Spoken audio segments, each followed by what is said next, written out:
Olá, pessoal! Começamos agora mais uma análise detalhada. Hoje, a gente vai desvendar a abordagem prática da hemodinâmica na emergência, focando fundo na oxigenação tecidual, na matemática das gasometrias e em uma baita mudança de paradigma na monitorização venosa.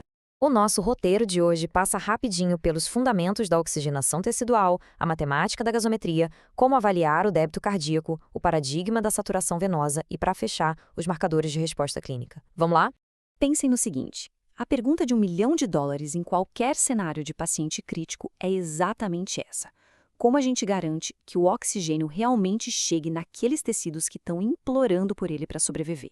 Afinal, é esse o princípio que norteia absolutamente todo o tratamento de choque. Parte 1. Fundamentos da oxigenação tecidual. Olha só essa fórmula da entrega de oxigênio, a DO2. Pensem nela como um grande esquema de logística. Ela depende de duas coisas trabalhando juntas. O conteúdo arterial de oxigênio, o CaO2, age como os navios de carga lotados de suprimentos. E o débito cardíaco, que é esse Q na fórmula, é o motorzão potente que impulsiona esses navios pelo sistema circulatório afora. Faz todo sentido, não é? E essa imagem ilustra brilhantemente como a curva de dissociação da hemoglobina se desloca sob estresse. Fatores críticos, como uma acidose ou mudanças bruscas de temperatura, alteram completamente a afinidade de ligação da hemoglobina pelo oxigênio. Na prática, isso tem um impacto gigante naqueles valores de saturação que a gente interpreta no exame de gasometria, indicando se a hemoglobina está segurando o oxigênio com força ou liberando para os tecidos. Vamos para a parte 2, a matemática da gasometria. Aqui a coisa fica bem interessante. A comparação direta entre o conteúdo arterial e o venoso revela muita coisa. Como a gente acha o valor na gasometria arterial e venosa? Simples. A gente busca a linha da hemoglobina total e a linha da saturação. Elas que carregam o piano aqui, multiplicadas por 1,39. Já a linha do oxigênio dissolvido, o PaO2 ou PVO2, tem um papel minúsculo, quase insignificante no transporte total. Então, localizar e calcular esses dados no papel é, sem dúvida, o primeiro passo para dominar a hemodinâmica no plantão. Agora, para entender a demanda exata dos tecidos, a gente recorre à equação de Fick. Ela define o consumo de oxigênio, ou VO2. O mais incrível aqui é que, isolando a variável do débito cardíaco nessa fórmula, a gente consegue fazer o cálculo do débito cardíaco de forma puramente matemática. Como? Basta dividir o consumo de oxigênio pela diferença entre o conteúdo arterial e o venoso e multiplicar tudo por 10. É literalmente a matemática mostrando o desempenho real do coração. Observando os valores normais, a taxa de extração de oxigênio fica na casa dos 20 a 25%.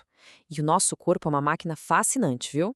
Quando a entrega de oxigênio despenca, os tecidos compensam sugando mais e mais do sangue venoso.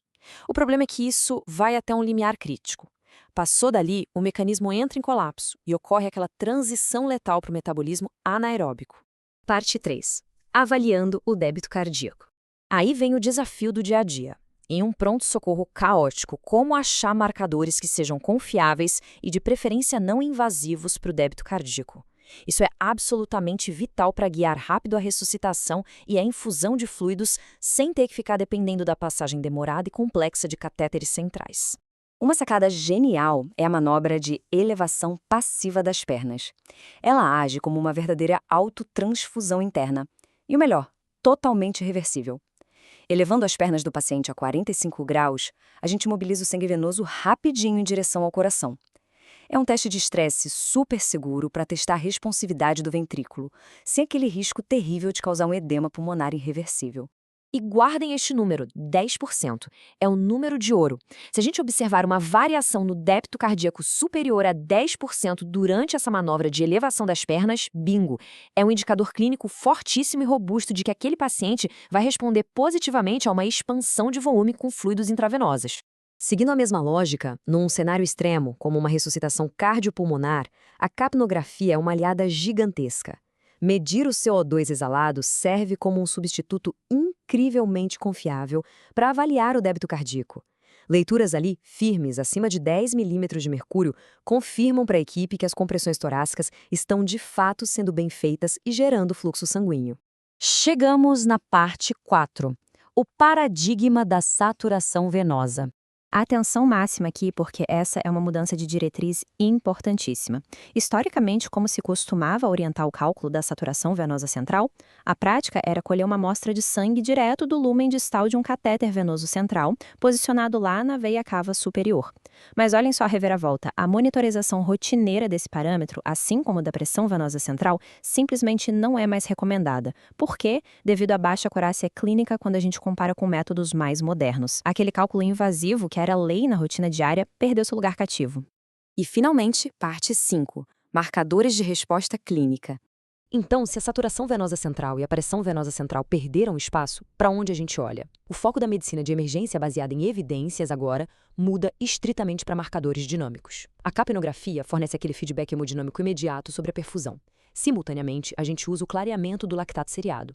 Os níveis de lactato precisam cair gradativamente ao longo de algumas horas, e é isso que confirma de maneira definitiva se a terapia escolhida para reverter o choque está funcionando. É a combinação perfeita, a capnografia para o agora e o lactato para a evolução ao longo das horas. Para fechar nossa análise, fica uma reflexão bem provocativa. Até que ponto as nossas práticas diárias estão realmente alinhadas com essas novas evidências dinâmicas? Redefinir o que significa monitorar o choque é, sem dúvida nenhuma, a chave para o sucesso clínico e para salvar mais vidas. Como aplicar essas mudanças práticas no próximo plantão? Fica aí o questionamento para pensarmos juntos. A busca pelo conhecimento não para. Um grande abraço.